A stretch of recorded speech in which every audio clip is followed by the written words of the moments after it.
Hello everyone, welcome to another episode of Night at the Round Table, also known as KOTRT.tv, and we're having coffee with Nancy. Excellent. So Nancy, I was intrigued by an article you sent me the other day, which compared not just the level of incarceration in the US, but it broke it down by state. And I was shocked at how individual states in US compared to entire nations around the globe. And in a previous life, I know that you're a clinical coordinator in a prison for felons. So you've got a unique perspective on this. So in a second, I'd love to pull up that article and have a look at these levels of incarceration. But would you mind sharing some of your thoughts about this problem that we have? My thoughts have gone on for well over a decade because I helped to run a program in a prison, River City Correctional, for felons. And it was a very rigorous boot camp, almost a reparenting program for felons. And every single day and every single night, I thought, what can we do to assuage or mitigate the problem of this incarceration rate, which is beyond crazy? So we have in the United States over 2 million people currently incarcerated. Now, what we have to do to get this into perspective is we have 21% of every single person who's incarcerated in the world, 21% of them are in our prisons. 21% of everybody incarcerated. We, the United States, are only 4% of the world's population. Are you with me? Yep. We are 4% of the world's population, but we have 21% of the percentage of people incarcerated. That is crazy. Our incarceration rate is the highest in the world. It's higher than China, higher than Mexico, higher than Russia, higher than Uzbekistan and all of those countries with the Russian mob. We are higher than countries that have murder rates that are 2 and 3 times the percentage of ours. So we have 700 people incarcerated for every 100% of our population. Now, in order to get that into perspective, so we have a ratio of 700 to 100,000 per population. Other countries, Spain, Germany, Nigeria, all these other countries, they have about 100%. 100%, and we are 100 people per 100,000. We have 700, like 7 times more than any other country. It's crazy. And then our number of African Americans that are incarcerated compared to Caucasians, 7 times higher ratio for them. We've got a ratio of 1,500 for Caucasians for every 100,000, or for African Americans, 1,500 to 275 for Caucasians. It's crazy. So when I spent almost a decade working with felons in a prison setting, and the number one driver of incarceration, crime, addiction in the inner city is poverty. It is the number one driver of this incarceration cycle. And it's interesting how America wants to turn a blind eye to it. Not only do we want to turn a blind eye, but this is really how bad it is. And it hurts my heart to tell you this, Stephen. It hurts. But when I go out with, or I'm at a party and I'm talking to successful men, I love to do interviews. I love to see what people are thinking. And I will say to them, tell me one thing that really pisses you off. What's one thing that goes on that just really fries your gutter. What's a burr under your saddle? And so many times they will say some variation of this. I cannot stand these welfare hoes who sit on their asses and pop out children, and I pay for them with my dime, my tax money, and all they're doing is sitting on their asses popping out kids. Instead of caring for the poor, loving the poor, they bitterly resent that they have to give some young woman, some struggling mother, a couple $100 a month, and it doesn't last forever. It only lasts for like 18, 24 months. And these are millionaires who are bitterly resenting that these very poor women get a little bit of money to feed their children and to have heat in their home. And it's like, really? I mean, it's just, it's unbelievable. And from my point of view, and from what I have seen, this is the heart of what we're talking about. Let's say there's a little girl named Shauna who grows up in the inner city, and she grows up in abject poverty. She doesn't know her dad. Her mother's an alcoholic. And at 16 years of age, Shauna gets pregnant. And at 16 years of age, she, of course, has dropped out of high school, and she doesn't eat well while she's pregnant. She doesn't see a doctor while she's pregnant, and she starts smoking weed and doing a little crystal meth while she's pregnant. And she has a son, a little baby boy named Marcus. Marcus comes out a little behind because Shauna didn't eat that well, and Shauna was doing drugs while she was pregnant with Marcus. So Marcus comes out, and Shauna doesn't know how to feed him. She doesn't know really how to take care of him. And now Shauna is addicted to heroin. So every bit of money in Marcus's family goes to shooting up for his mother, Shauna. When Marcus is 2, 3 years old, Shauna has another baby, and then Shauna has another baby, and they're hungry and they cry. And Marcus is now 10 years old, and he's got 2 brothers and sisters coming up, and they're hungry. There's no food in the house. So Marcus goes to the corner store and he starts stealing potato chips to give to his sister and his brother. And when he's a little older, 13, he starts selling weed. And again, he brings that money home for his brother, his sister, for clothes, for food. And then he gets to be a little older. He's now 16, and he drops out of school. And he goes to the block, and he gets in the game, and he starts selling crack, and he gets a gun. And Marcus, at 18, commits a felony, and a felony with a gun. He's never had a job. He's always sold drugs. He catches this felony, and he's now on his way to his first incarceration, and he's got a baby on the way. And the cycle starts all over again.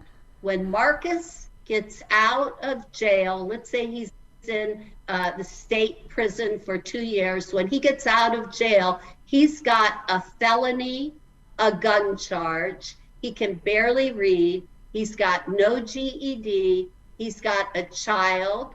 He's got 2 siblings in high school that need his help.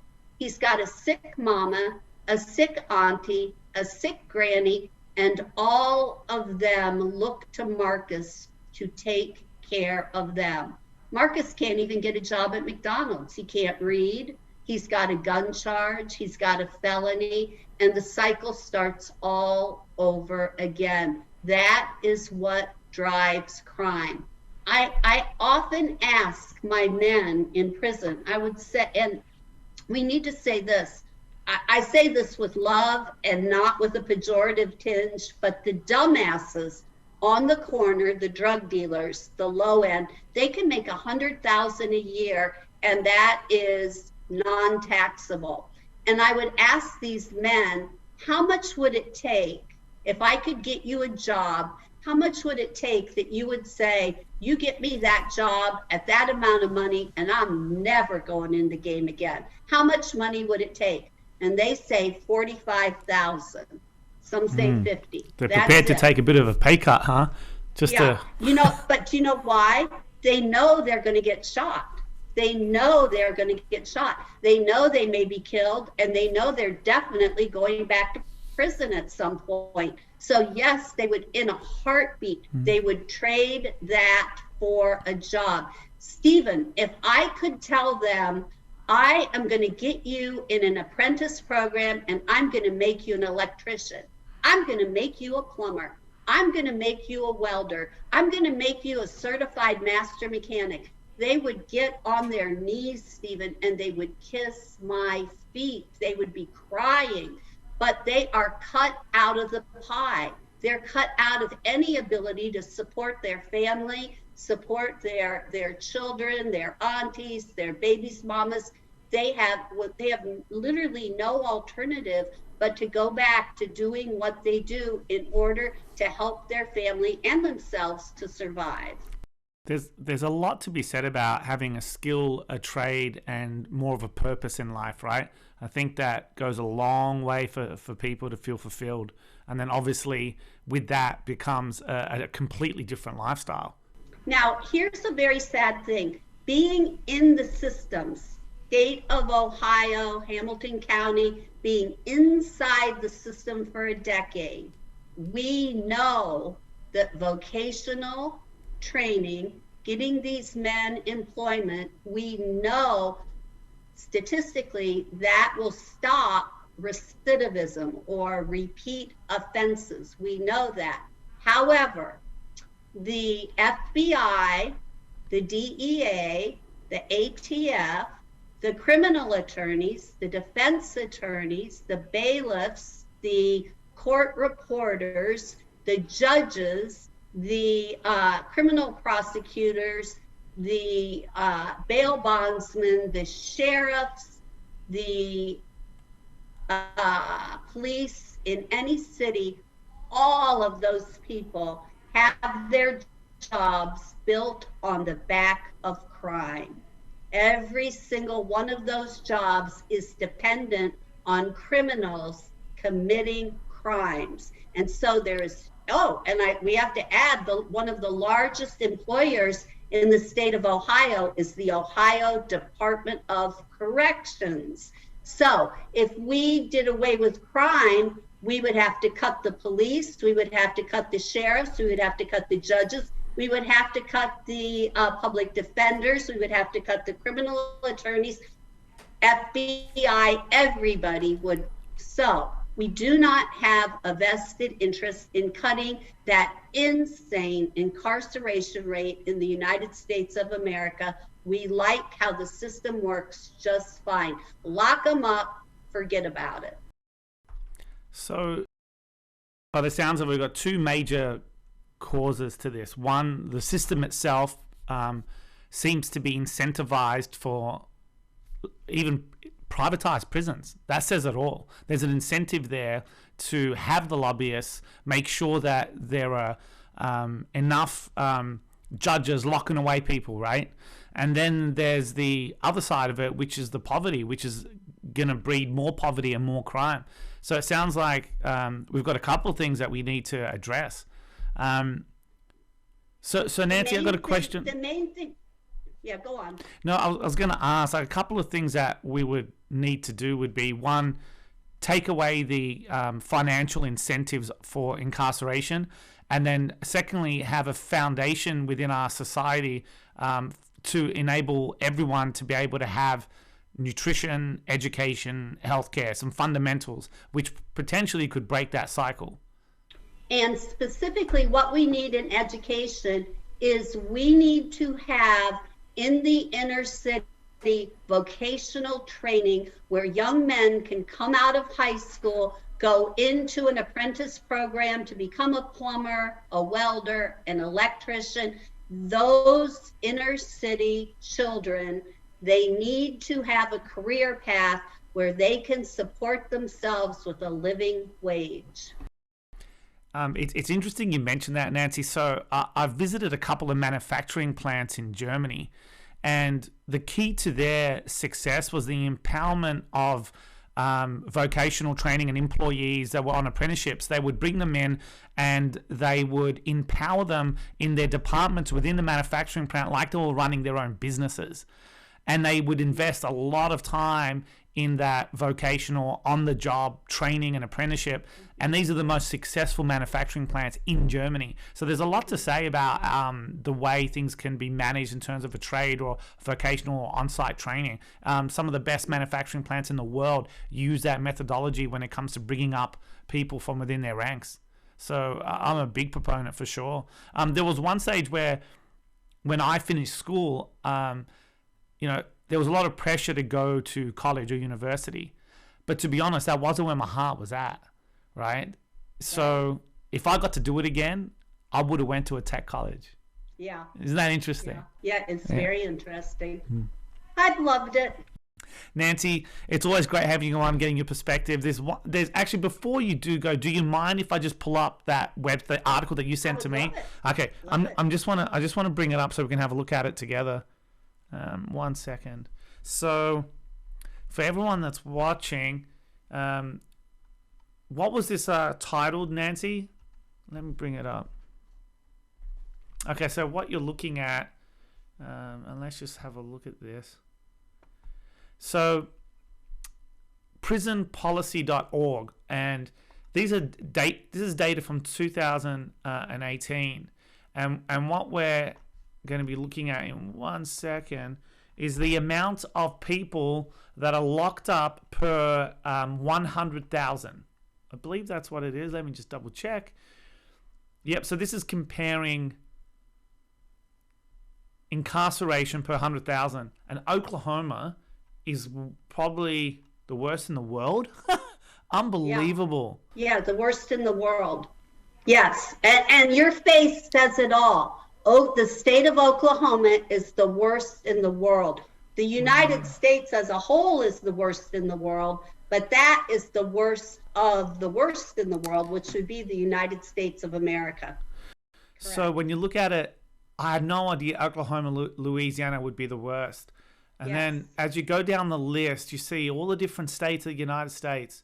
And as a whole, the United States is 698 people per 100,000 are locked up in cages. But let's face it. And then the average other countries range from Japan with a low of 48 compared to our 700, 48. And then most of the countries of Europe are in the low 100s. So, I mean, we're just off the charts. So, we like it. And we like it.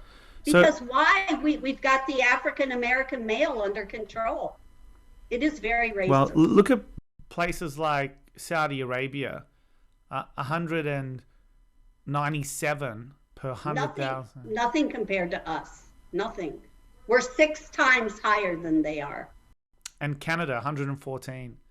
Again, ridiculous. 7 times higher. Yeah, ridiculous. Germany, 78. Ridiculous. And in the mainstream media, we don't talk about this. It is an outrage. It's a scourge on our soul. And we really don't care about this particular topic. We would rather talk about climate change, or abortion, prayer in school. I mean, it's shocking. It is an abomination to our country. It's a wound to our soul. It really is. So to most developed nations, Oklahoma is 10 times more incarcerated people per 100,000. Yes. There's something horribly broken, and it's probably more than a single cause. Like you mentioned, it's not just the system, but the poverty, the poverty and the crime and the self-fulfilling cycle, right? Yes. Yeah. Horrible. Is that a cheery note to end on? Horrible. It's unbelievable. We had a wonderful podcast on a horrible topic. Yeah. Sorry to end like that, Nancy, but again, pleasure to have you on, and thank you for your insights, and look forward to speaking to you soon.